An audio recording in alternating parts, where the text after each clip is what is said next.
Hello, আসসালামু আলাইকুম আমার আপুরা ভাইয়েরা। দেখেন, আজকে আমি একটা নতুন রেসিপি নিয়ে আপনাদের সামনে আবারও হাজির হলাম। আলু হলো সবার পছন্দ প্রিয় খাওন। এই আলু দিয়ে মানুষে কত কিছু রান্না করে। আমি আজকে একটা নতুন রেসিপি রান্না করব। দেখেন আপনারা, প্রথমে আমি কতটা আলু সিদ্ধ দিয়ে নিলাম, তার সাথে আমি কয়েকটা ডিম সিদ্ধ দিয়ে দিব। কারণ এখন যেহেতু গ্যাসের প্রবলেম, তাই একসাথে হয়ে যাবে। ডিম আর আলুটা একসাথে দেওয়াই যায়, তার কারণে আমি একসাথে দিয়ে সিদ্ধ করে নেব। সিদ্ধ করার পরে আলুটা সিদ্ধ দিয়ে আমি এখন মরিচ পেঁয়াজ কেটে নেব। কারণ আলুর এই রেসিপিতে মরিচ কেটে দিলেই ভালো হয়, কারণ ঝোলটা এমনি ঘন হয়ে যায়, বাটার কোনো প্রয়োজন পড়ে না। তার কারণে আমি কেটে নিলাম পেঁয়াজ কাঁচামরিচ। এখন আমার আলু আর ডিমটা সিদ্ধ হয়ে গেছে, আমি এখন এটা নামিয়ে নেব। নামিয়ে নেওয়ার পরে আমি একটু ঠান্ডা পানি দিয়ে ঠান্ডা করে নিয়ে এগুলো ছুলবো। ছুলার পরে আমি রান্না করতে যাব, আপনাদের সামনে হাজির হব। আপনারা পুরো ভিডিওটা দেখতে থাকুন আমার সঙ্গে, কারণ আমি আজকে রান্না করব ডালের বড়ি দিয়ে, ডিম দিয়ে, আলু দিয়ে একসাথে। অনেকে ডালের বড়িটা নিজে তৈরি করে নেয়। যারা নিজে তৈরি করতে পারে তাদেরটা একটু বেশি সুস্বাদু হয়, আর যারা বাজারে কিনে নেয় তাদেরটা বেশি একটু ভালো হয় না। তা আমরা বানিয়েই নেই। এটা অনেকেই চেনে, মানুষে মাসকলাই দিয়ে আর চাল কুমড়োর জালি দিয়ে এই বড়িটা বানাইলে অনেক ভালোই লাগে খেতে। আমরা খাই সব সময়ই। তার কারণে আমিও বললাম যে কোনো আপুরা ভাইয়েরা যদি এগুলো না খায় বা না চেনে, তার কারণে আজকে আমার এই রেসিপিটা দেওয়া। আপনারা ইচ্ছা করলে বানিয়েও খাইতে পারেন, আর না হলে বাজারে কিনতে পাওয়া যায়। আপুরা দেখবেন যে ডাইলের বড়ি বিক্রি করে, ওখান থেকে আপনারা কিনে নেবেন। নিয়ে এভাবে আলু দিয়ে ডিম দিয়ে সিদ্ধ করে আপনারা রেসিপিটা তৈরি করে দেখবেন, কত সুন্দর হয় আর খেতেও অনেক সুস্বাদু হয়। আপনারা একদিন খেয়ে দেখেন। আমি এখন আলুটা ছুলে চুলা ধরাইতে আসলাম। দেখেন লাকড়ির চুলা কত সহজে ধরায়। আমি যখনই ধরাই তখনই আপনাদেরকে বলি, দেখেন কত সহজভাবে আমি ধরি পলিথিন কাগজ দিয়ে। আমার চুলাটা ধরানো শেষ। আমি এখন একটা কড়াই বসিয়ে দিলাম। কড়াই হিট হওয়ার পরে আমি এখন একটু তেল দিয়ে নিলাম। আপুরা আবার বললেন না যে আমি ভাঙা কড়াইতে রান্না করি, কিন্তু লাকড়ির চুলা কালি হয় দেখে আমি এই কড়াইটাই ব্যবহার করি যখন লাকড়ির চুলায় রান্না করি। আমি এখন ডিমটা দিয়ে দিলাম একটু লবণ, হলুদের ফাঁকি দিয়ে নেব যাতে ডিমটা কড়াইতে লেগে না যায়। কারণ ডিমটা লেগে গেলে, ভেঙে গেলে দেখতে সুন্দর দেখায় না। তাই আমি একটু হলুদ একটু লবণ দিয়ে নিলাম।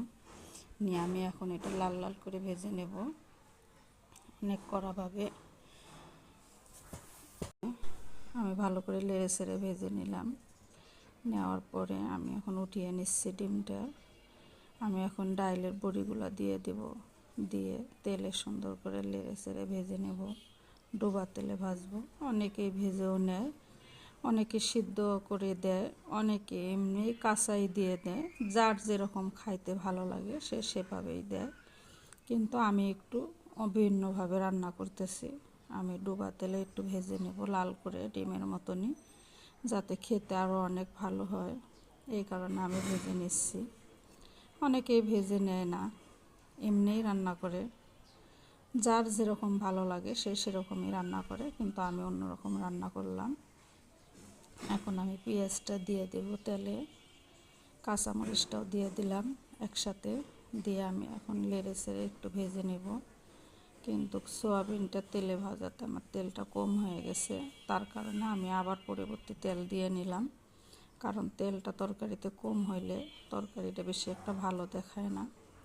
আমি আলুটা দেখেন চটকে নিতেছি, কেউ কেটে নেয়, কেউ এমনি নেয়। কইলাম তো প্রথমেই যে আলুটা মানুষে অনেকভাবে রেসিপি করে, কারণ আলুটা সব তরকারিতেই লাগে, প্রত্যেক মানুষেরই অনেকভাবে খাওয়া যায়।